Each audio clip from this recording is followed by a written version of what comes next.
Good morning, and thank you for joining our webinar, College Admissions 101 for our in-state colleges and universities. I am Samara Angel, and I serve as the Strategy Manager for Post-Secondary Access here at Alabama Possible.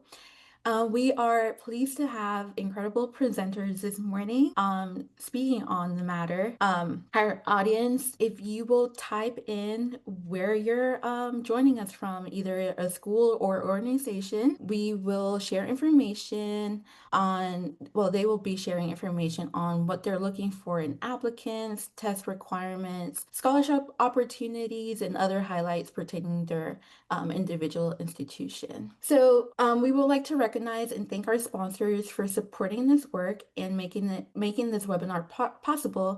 Without their support, Alabama Possible would not be able to provide these assistance without participation fee. We would also like to thank our partners the Alabama Goes to College campaign works with.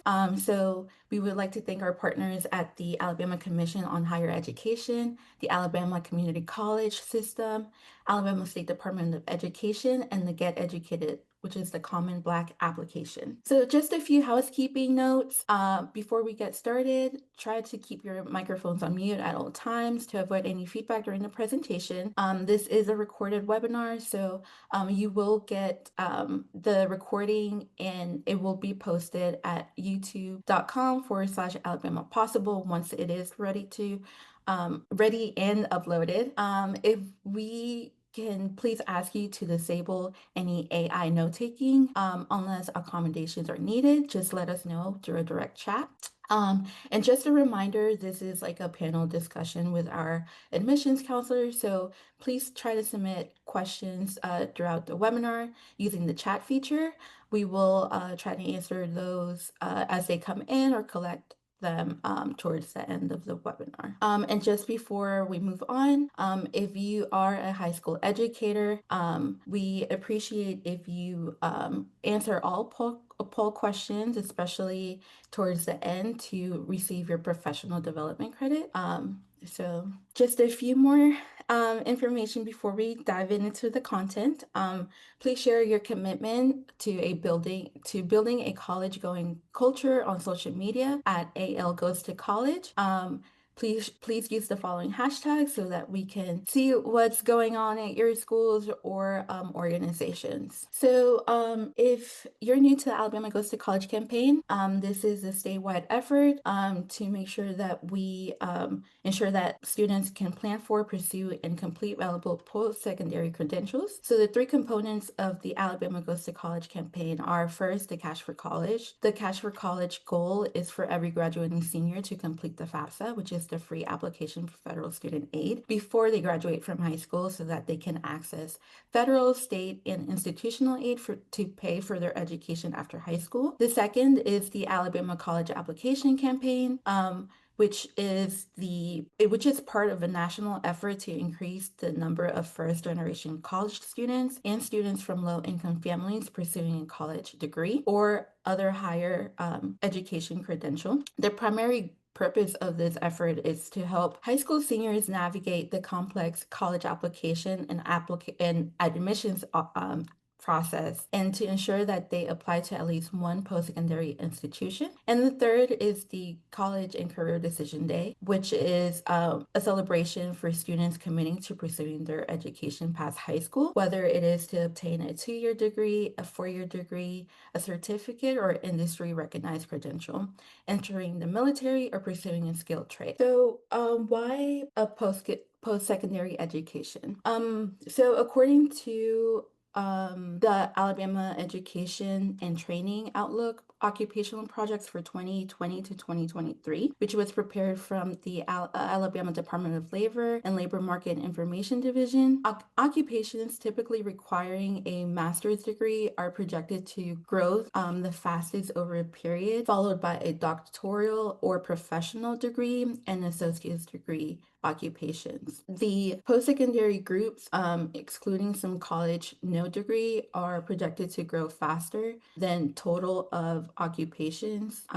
So the education classification showing the slowest growth, including some college no degree and high school diploma or equivalent. Occupations requiring some college or no degree and higher surpassed the annual median wage for all at 36,672. We have the doctoral or professional degree occupations report the highest wages in 2020, followed by a master's degree and bachelor's degree occupation. And then we have no formal education credential occupations that are the lowest earning at 22,251. So now that we saw the different levels of educational attainment translate to a greater occupational growth and higher median wages, students and educators can use the Department of Labor's Career Exploration Guide to search career pathways by level of educational attainment to better understand what opportunities are available to them when they pursue further education. I want to remind educators if they can just type in where they're joining us from in the chat. And while we're doing that, I want to go ahead and get our panelists to join us and go ahead and introduce yourselves.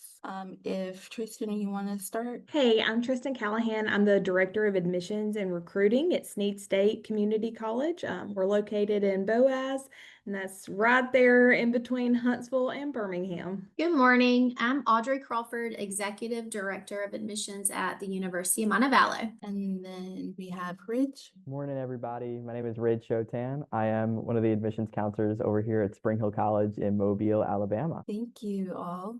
So we will start by, just answering some questions on admissions. So just give us a fun fact about your institutions. Let's start with that. Our mascot is the Parsons, and that is a traveling preacher.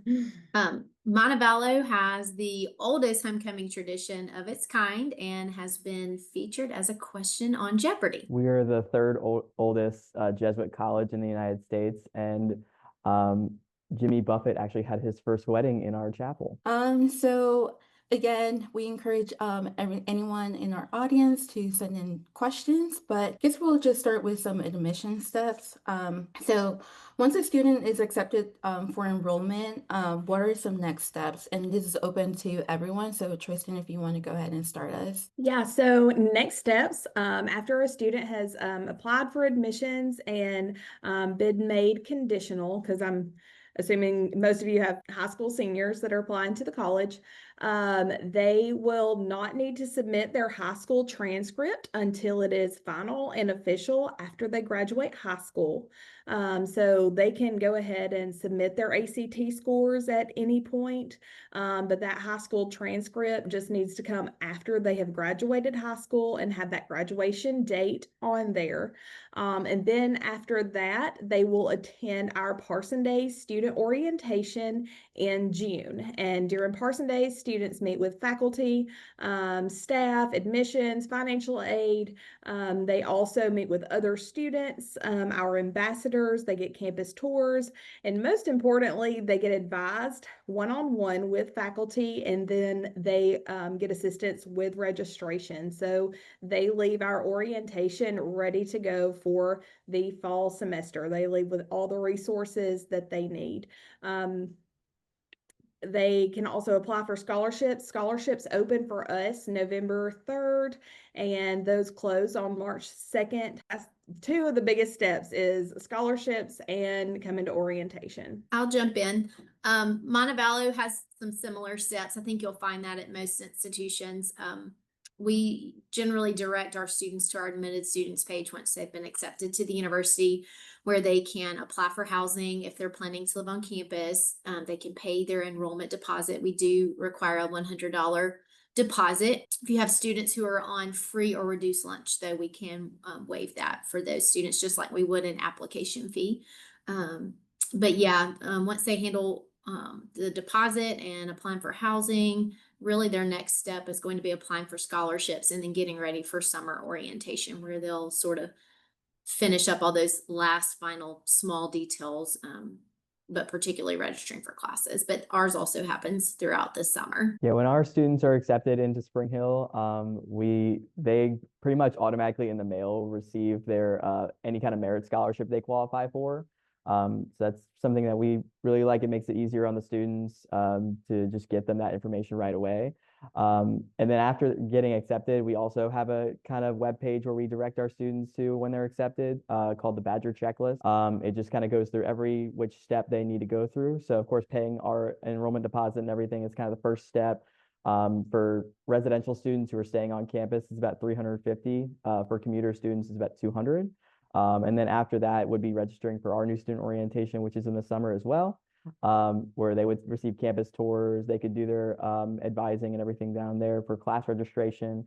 Also, virtual meetings for class registration is available too prior to orientation, just to get it out the way. And there's also a lot of pre-advising questionnaires and everything for students to take care of, applying for housing, and getting their immunization records completed. But all that typically starts once they put in their enrollment deposit. Thank you. And we also had Bridgie from UA join us this morning. So Bridgie, if you want to go ahead and introduce yourself. So sorry about that. No problem. Good morning, everyone. My name is Bridgie Kelly, and I'm the Southwest Alabama Admissions Advisor for the University of Alabama. Our steps to enrollment: once you apply, you'll pay your freshman enrollment deposit, and then you'll start receiving emails for all of your next steps until you complete them. After the freshman enrollment deposit, you're going to apply for housing, and then you'll apply for orientation.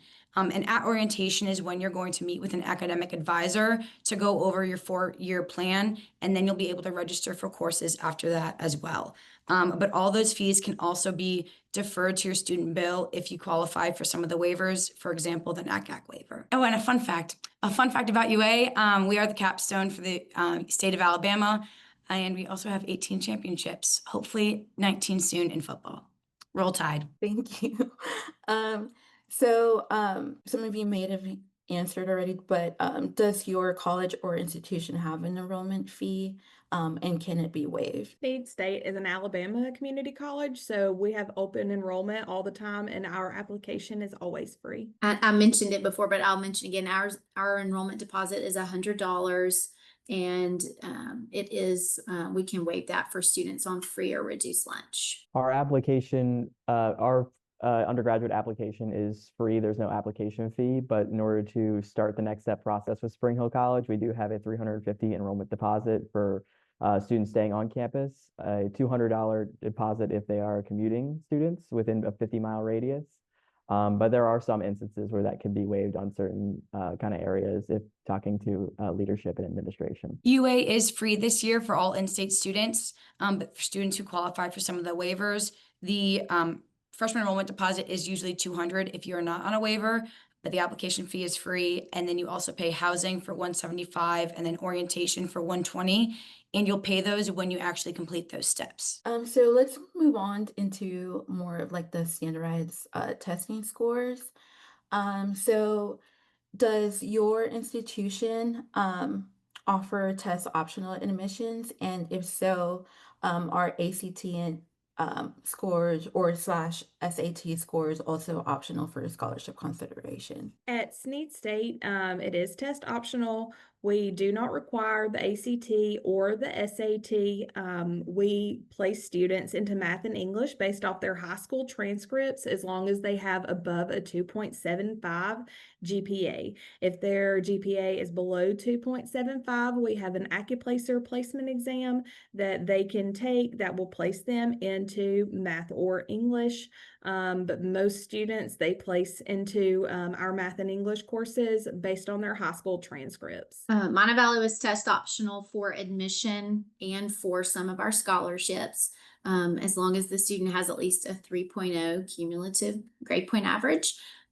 We do have some of our higher dollar amount scholarships, though, that are still going to require an ACT, but there are 3 merit scholarships that range from $1,500 per year to $4,500 per year that a student can receive without submitting an ACT or SAT test. Spring Hill College is also test optional for admission as well as merit scholarship money. So our merit scholarships range from around $2,000 to $10,000 a year, and as long as you have a 2 point, our kind of baseline requirement is a 2.5 for acceptance and everything. UA is test optional this year as well, but if you do submit your ACT score and it's a minimum of 24, then you start receiving the $4,000 towards your tuition every year. But if you do not submit your test score, then you can still receive competitive scholarships, which range from $3,000 up to full tuition. So I know some students are great academically, but not test taking. That was me, but they can still receive up to full tuition. And Sandra's question about the free app for in-state students, a student must have done all their high school in Alabama in order to be considered in-state for the application fee. I'll clarify real quick. I'm sorry. For our scholarships, we do have academic scholarships that have an ACT score requirement. Those start at 22, and there's different levels of scholarships from there. We also have valedictorian and salutatorian scholarships. So, some of these scholarships, how are these awarded? Like, are they automatic, or are they do they have to do additional steps for all the institutions? For Snead State, all of our students have to complete a scholarship application. Those open November 3rd. And some of our merit-based scholarships, and then that require the ACT score, and then our valedictorian and salutatorian scholarships, those are automatically awarded. Same thing for our dual enrollment to first-time freshmen scholarship. Those are automatically awarded if a dual enrollment student has attended Snead State and has 30 credit hours at Snead State, along with a 3.5 GPA. If they meet all of those requirements, then they will automatically be awarded a scholarship as well. For Montevallo, we do not require a separate application for the merit-based scholarships, but to be considered for departmental, financial need-based, leadership scholarships, those do require a separate application that opens up September 1 each year, and the deadline is March 1st. Similarly to Montevallo, Spring Hill also is pretty automatic with their merit scholarship. Those are taken into consideration as soon as that application is sent. For certain other scholarships, such as our Foley Center Service Scholarship, that is something that students would have to apply for before the next school year starts. So Tristan, there's a question in chat.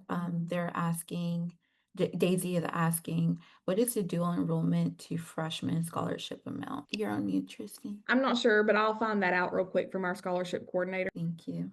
So as we're speaking about scholarships, are there like other opportunities for additional scholarships that students can look for?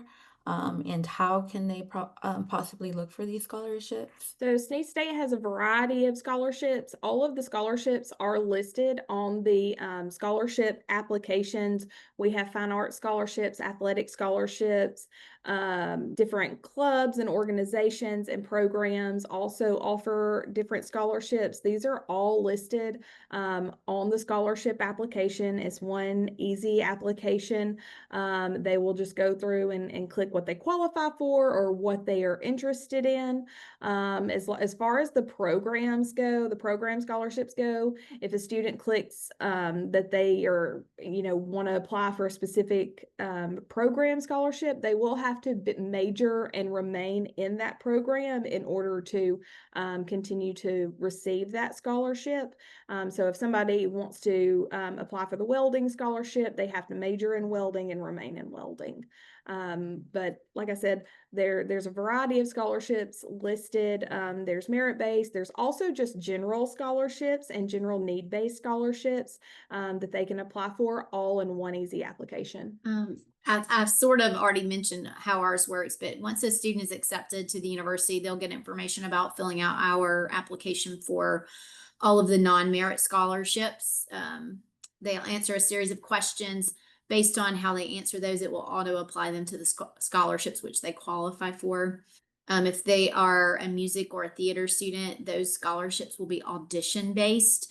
And then our art department scholarships will be based on their art portfolio? At Spring Hill, there are other endowed and funded for scholarships by alumni. Most of the time, our financial aid office does a really good job of making sure that if a student is qualified for those scholarships, they're added to their financial aid consideration.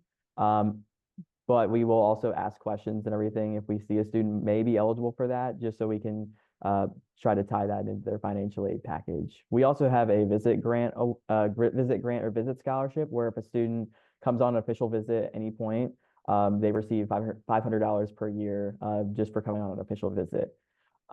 There's also that fully center service scholarship that I mentioned earlier. That's about $1,500 to where if they do some service in the Mobile area, they can apply for that as well. We also have our honors program scholarship, to where if students have a 3.0 and a 26 on their ACT coming into Spring Hill, they are asked if they wanted to join the honors program, where they get about $2,000 scholarship as well. And there's also more on our financial aid webpage, and more if you ask the financial aid office and everything. At UA, I didn't get a chance to answer the last question. They are both a competitive and automatic merit. The automatic merit are automatically applied when you submit your test scores, and you must have your test scores in by December. The last score we do accept is the December test date. So as long as you have UA listed before you take that test, then we'll take that score into consideration.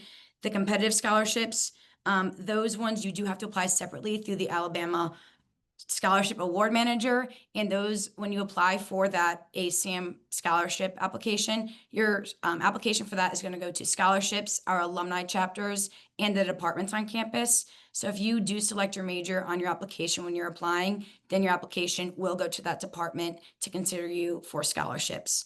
And in order to qualify for those competitive scholarships, you also must have everything in by December 5th as well.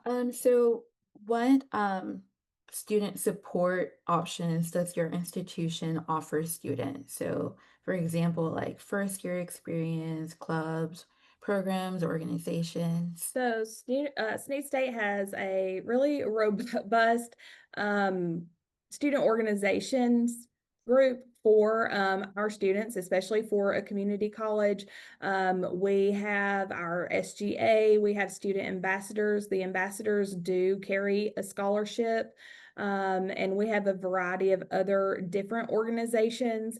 And if students would like to start organizations, they can do that as well. They will go through our director to set up those different programs, as long as they have somebody to sponsor, a faculty or staff member to sponsor those clubs. And then again, I go back to our orientation for Parson Days, or it's called Parson Days, and that is a great resource for our student. After classes start, we have Club Rush, and so students are able to get on campus and see all of the variety of resources we have. At Montevallo, we have a lot of resources for students, probably will be similar to most of the other institutions.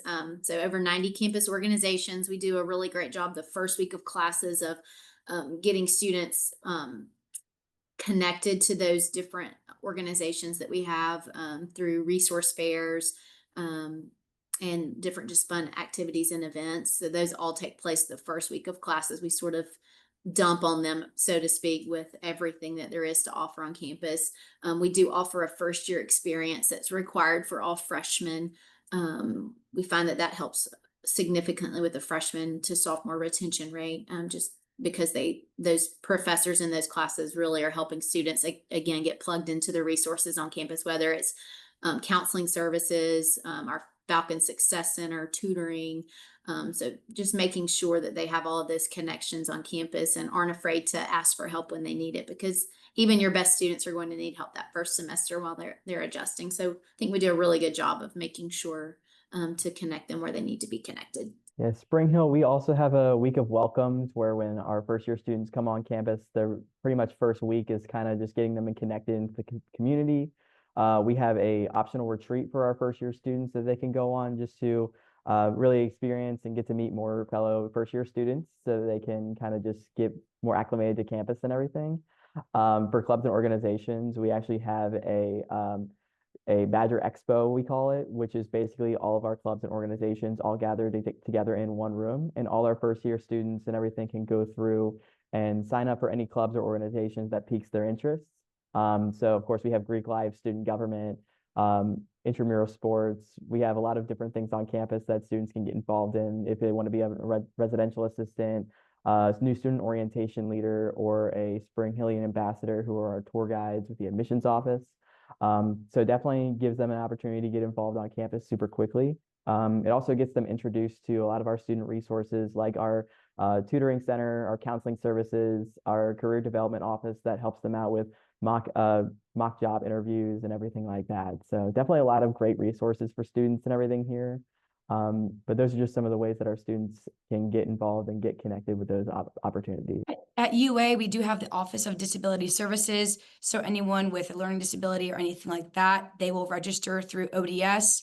And some examples of what they can receive in return are a designated note taker for their classes, extra time on exams. Sometimes they have they can take their exams in a separate room and stuff like that. But there are a lot of options for that, especially for students with like ADHD and stuff like that.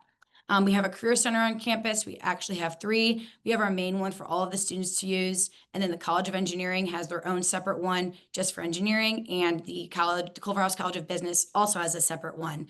All students can use the main ones, but if you are within business or engineering, you can also go to your own personal one. We have 2 career fairs that happen every year, one in the spring and one in the fall, with over 800 employers that go to both. And students will bring their resumes and dress up to the nines. And that's when they can get some internship opportunities there. We also have first year experience for incoming freshmen. We have 700 clubs and organizations. So if there's anything you want to be involved in, you can do that. But if we don't have it, I'd be surprised, but you are allowed to create your own club or organization. And to find out about those, students will go to UA The Source. You can just Google it and you can see all of our clubs there. And we also have Get On Board Day, when all the clubs and organizations will set up in the student center or outside in the quad, both in the spring and in the fall, for students to walk around and sign up for other organizations. One of our biggest ones is student government as well. We have Capstone Center for Student Success, and within there is housed our first generation office, where they provide a lot of additional resources for students who are first gen, such as extra peer mentoring, other tutor groups and stuff like that, free printing. They really do try to have events and career prep for students who may not have had the advice from their parents if they did not attend college. We have a lot of support for everybody. It's right in front of your face, so it's also always in your emails and a lot of flyers, so that's not really hidden, which is one of the best things. And we also have peer mentoring for people who are not first generation, and also other kinds of tutoring for that. And every professor must have 2 office hours during the week. So if you do want help, there are a million opportunities. You just have to seek them out. But yes, we have a lot of support, and anyone that you do need help with, or if you do need help with, you can go to the Capstone Center for Student Success or the Career Center to help you with your needs. I was going to address the question in the chat from Kim about match. So Kim, I think it might be a little bit different by institution how they're handling the match applications, but the way that Montevallo is doing it is, as soon as the student raises their hand and says, I'm interested in your direct admission offer, they are coming directly into our CRM within 5 minutes of saying they're accepted. So they're immediately being put into our communication flow. So in theory, within a week or 2 weeks, maybe after they've said I'm interested, they should get a letter in the mail with their acceptance and next steps, just like a regular applicant would. And then as far as email, I mean, the email communication starts the same day that they say they're interested. So for Montevallo specifically, it's pretty quick. There's not a separate application that they have to complete. The match profile that they submitted is their information. What a couple of colleges have done though is there may be some questions that weren't a part of the match profile that they need to know. So on the back end, when they say, yes, I'm interested, they may have like a question or 2 for that university that they need to complete. But it's all done right there in the match platform and will come over to the CRM. So that's how it works for us. It also says it's a separate application needed to apply. They shouldn't need a second application They to. should not for anybody. In theory, they should not need it for anybody. The only thing they might need, like I said, are some of those supplemental questions answered. But the college should have set that up through Match. Mhm. So it says on here, if a student receives an admissions offer and provides a response other than the final transcript, is there any other admissions paperwork needed? I am asking in regards to the possibility of miscommunication between the student and schools when using direct admissions applications. So, so we've had a couple of situations, and when I say a couple, like maybe 6 or 7, where the transcript was incomplete or the student had marked out information or cut it off when they uploaded the transcript. So in those cases, we're following up with the student or the counselor to get an updated transcript. But really, otherwise, they just have to submit a final transcript in May. If they've taken the ACT, they can submit their ACT scores to us for additional scholarship consideration. But no, I mean, really, it should be, if they've uploaded from Power School like they should have it, everything should, in theory, be fine. Thank you. Earlier, Bridgie mentioned like the Office of Disabilities. So for your institutions, what documentations do students need to submit if they are granted additional accommodations, if they were provided with an individualized education plan while in high school? At Sneed State, we have a ADA coordinator, and she is the one that handles all the caseloads for those students. So all they need to do is reach out to Miss Brittany Goebel. Like I said, she's our ADA coordinator, and she will individually work with each student on exactly what they need to receive the accommodations that will, grant them the most success at Sneed State.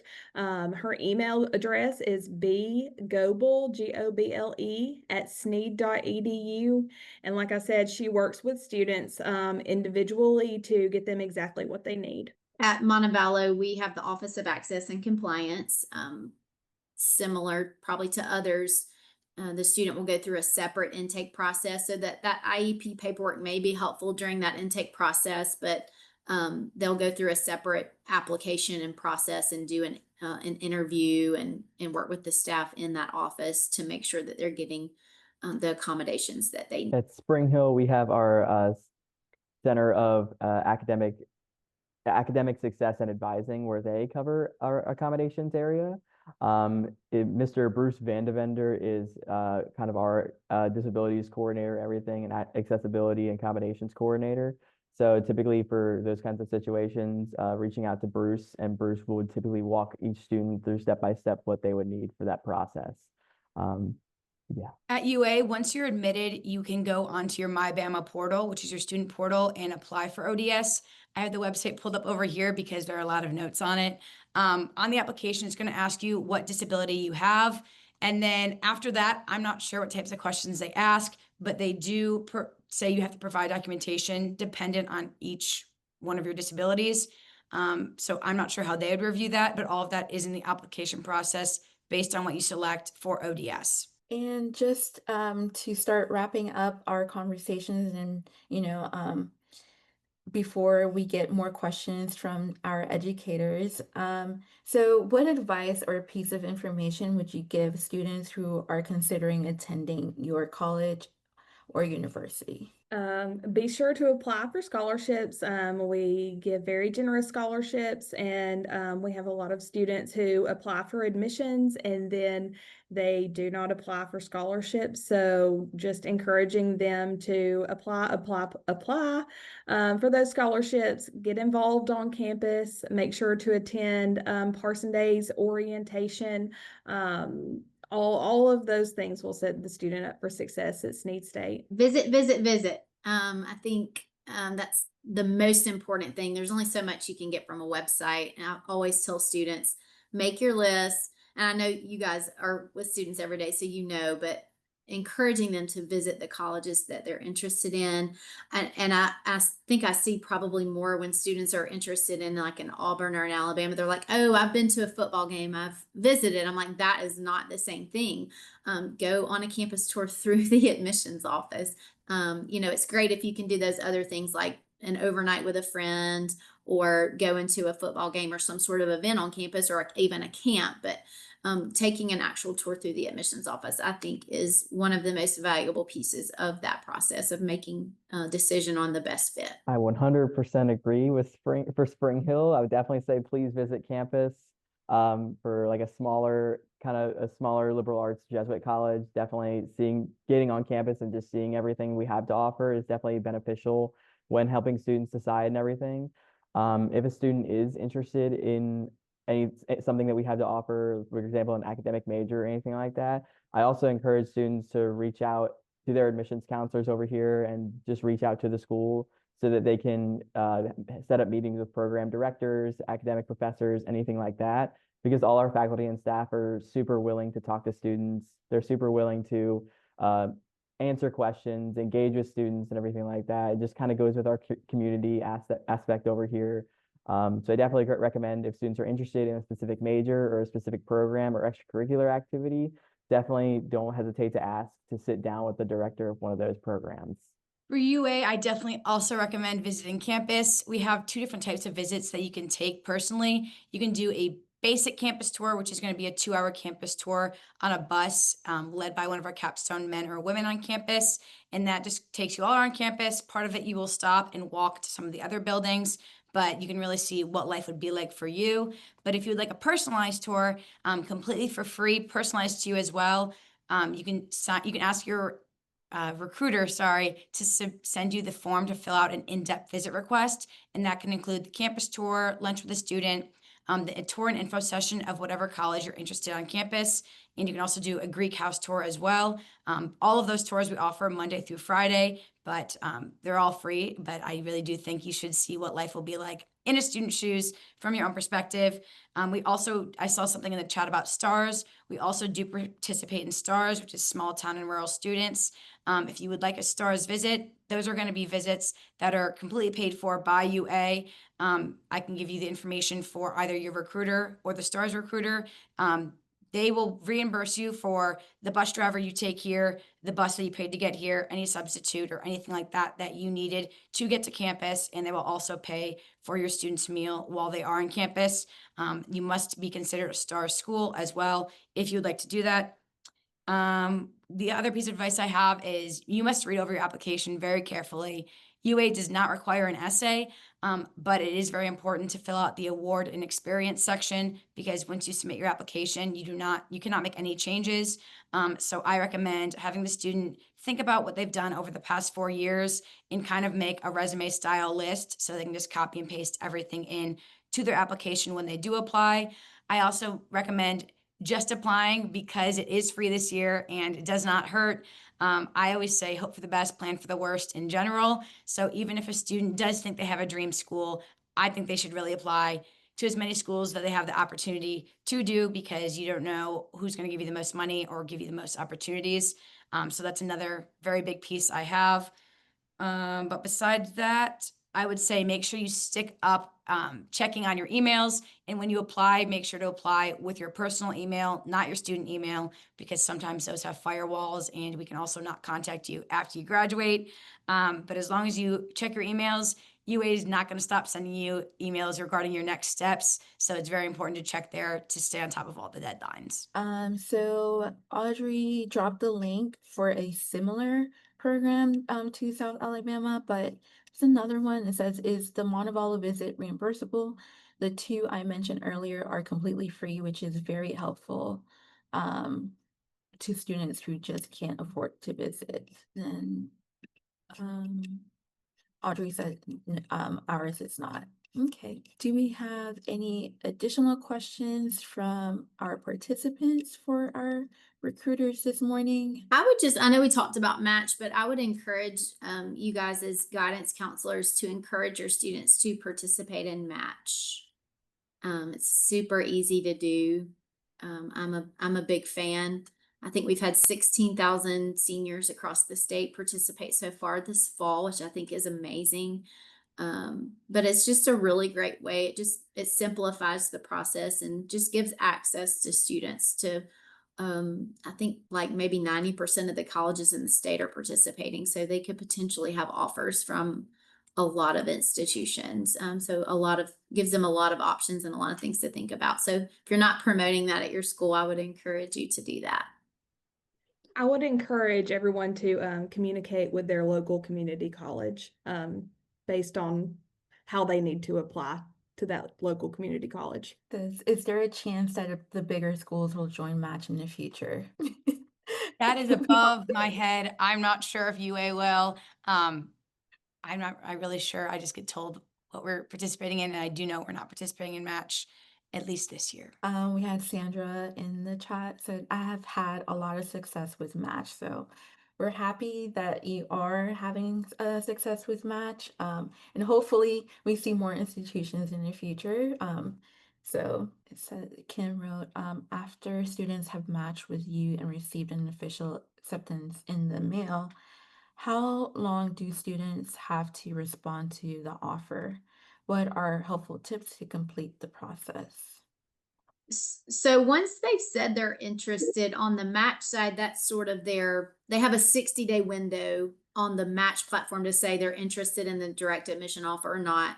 Once they've accepted that, they're a fully admitted student. So for Montevallo, really the next sort of deadline to think about as far as them responding to that would be them depositing by May 1. So really they've got plenty of time to think about what, get financial aid packages from each institution and tour and think about the options and whatnot. So they have plenty of time once they've matched with us and said they're interested. And I suspect most colleges are probably similar to that. If we have any more, we will follow up with a recording of the webinar today. Email addresses, contact information with the recruiters on the call today, so that you all can connect as well, and ask any additional questions that you may have. So let me go ahead and start sharing my screen again. Thank you, admissions officers, for being here with us this morning. So just a reminder for everyone to save the dates for Wednesday, November 5th for our Cash for College Scholarships 101 at 10:30 a.m. We have two upcoming FAFSA, advanced FAFSA webinars, one for beginners on November 18th, which is Tuesday at 10:30 a.m. And then we have our Experience Advanced FAFSA webinar on Wednesday, November 19th. So you can always register at alabamapossible.org/events for these webinars. And then May, if you'll help me out with those poll questions. Yes, so you should see on your screen now the first set of questions. After you respond to these and then submit, we will have a second set of questions that follows. So please hold on for that second set if you're looking to get professional development credit. Do you guys have someone is asking about getting students connected to Match. Do you guys have a helpful link or something you can send out to get them started? It seems like they might be wanting the educator link to create a profile. Is that right, Latasha? Yes, it will be both. Okay. This is kind of my first year hearing about Match, and I heard it through my student actually. My Yes. Let so I me wanted put both links in the chat. They are two separate links, so okay. definitely make sure you're clicking the Yes, correct one because the student profile is totally different from an educator account. So I'll put those in the chat. thank you so much. I saw another question in the chat. It says, are the scholarships that students are receiving conditional? Many of the students have hundreds of thousands in scholarship money, but will they be receiving actual scholarship letters, or does it depend on the institution? It does depend on the institution. Each offer should be fairly clear in what it's trying to convey to the student on their match dashboard. So whether it's a potential scholarship opportunity or provisional, all of that language is going to differ based on the institution. So I would advise a student to look at each institution from which they have received an offer and see the specific language, because I know some institutions are showing every potential scholarship opportunity that a student may be eligible, whereas others are taking into consideration whatever ACT score a student has reported and then giving a scholarship offer. So I would say it just depends on institution, and the student should look at each individual institution. Bridgie also dropped a link to find the UA recruiter in the chat. And then Audrey answered, we do also send them a scholarship email and letter in the mail from Montevallo. As a reminder, if you are looking for professional development credit, please visit the link you see on your screen here. We'll also provide that link in our follow-up email. And if you can get registered in PowerSchool within 48 hours, that usually helps us on our end. And we take into consideration the duration of your attendance here today, as well as your participation in the poll questions. So I'm going to give this set of questions about 15 more seconds. So once again, the link for professional development is on the screen with course number 333921, section 536680. And then once again, just a reminder that you can always call us, share our help desk line with your students and families for any questions or assistance that they may need. And stay connected with us. You can always go to our website at alabamagoestocollege.org, our phone number 334-316-6155, or email us at algoestocollege@alabamapossible.org. Once again, thank you for all our recruiters on our call today. Thank you all for joining us, and we hope to stay connected soon. Have a great rest of your week.